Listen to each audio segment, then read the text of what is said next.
We'll start with a brief synopsis of She Unnames Them. Someone has unnamed all the animals and insects. A few accept this readily, but most are indifferent to the change. Only the yaks protest on the grounds that yak sounds right. A council of elderly females take it under advisement, and eventually the yaks agree to give up the name. Most domestic animals enthusiastically give their names back to their owners. The cats deny ever having names other than the ones they gave themselves. Other pets refuse to give up their names. When it's explained that this applies only to generic names, dog or parrot, for example, and that they are still free to use whatever personal names they want, like Rover or Polly, no one objects. Insects and fish give up their names with ease. When the unnaming is complete, the narrator feels closer to the animals. The fear and attraction between her and the animals mixes, unifying them, which was her intention. She can't make herself an exception, so she goes to Adam and politely gives back her own name.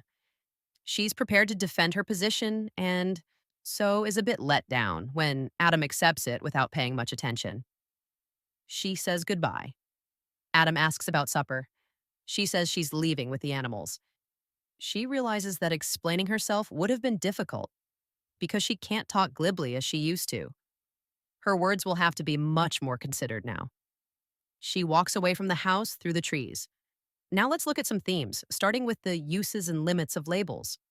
It's not personal names, but generic names that are done away with, the ones that function as labels. While these names are useful for broad identification, they can also limit our view. One potential problem is the division they can cause. After the unnaming, the narrator acknowledges this when she says how close I felt to them, and they seemed far closer than when their names had stood between myself and them like a clear barrier. When a label readily comes to mind, it can distance us from each other because the focus is on our differences. With these labels removed, we could focus on our similarities instead. The narrator now feels a sense of community with the animals. Another problem with labels is that they can limit us. When giving back her own name, the narrator says, "It's been really useful, but it doesn't exactly seem to fit very well lately."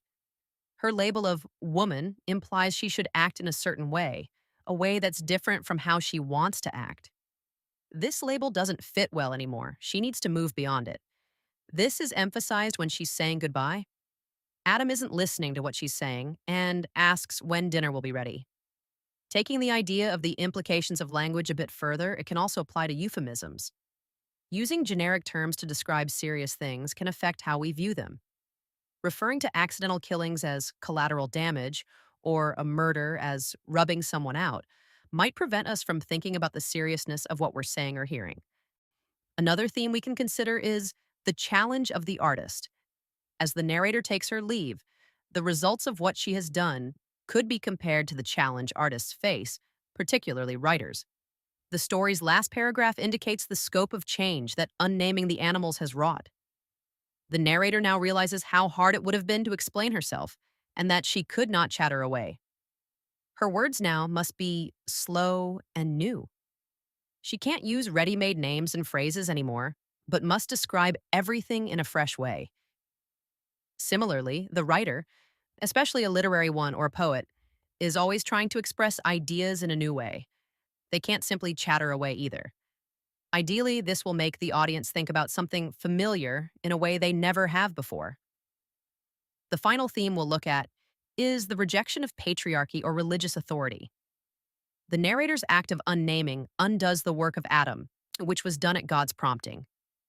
This reversal could represent a rejection of patriarchy and the traditional religious role for women.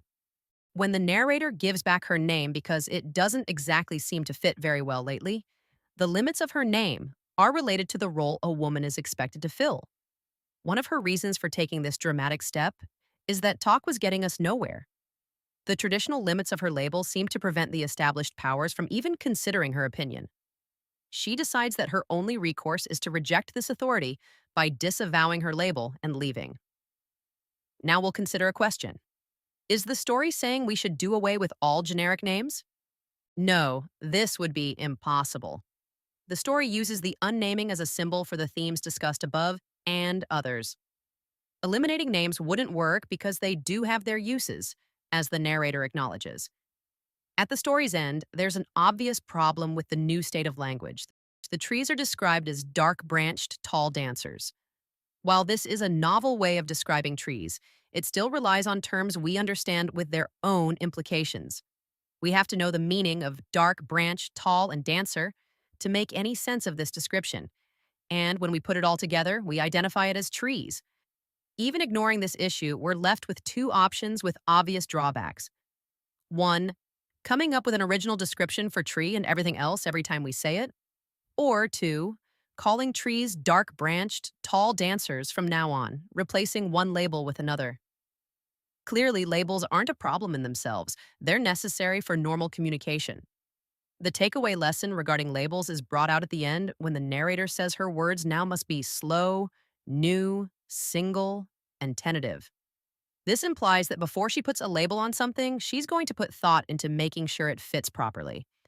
As her actions in the story indicate, she also reserves the right to do away with any future labels that outlive their usefulness. I hope this look at She Unnames Them has been helpful. Subscribe for more literary commentary. Greetings. I'm Percival Ignatius Preston III, Esquire. What's your name?